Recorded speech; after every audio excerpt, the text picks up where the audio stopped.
Quezon City Mayor Joy Belmonte has launched QC Telemed Program. It is an online system for confirmed COVID-19 patients. Patients undergoing home quarantine or admitted in the city's Hope Community Caring Facilities can consult their doctors without having to personally meet them.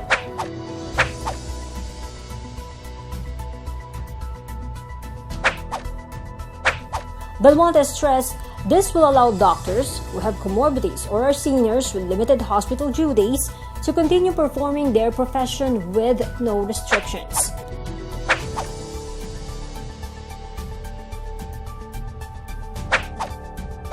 The program is a project of the Quezon City local government in partnership with the Department of Health.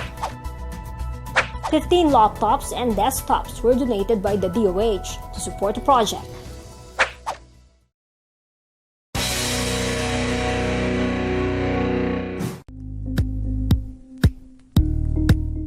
Thank you for watching Politico TV. Please like and subscribe to our channel for more videos.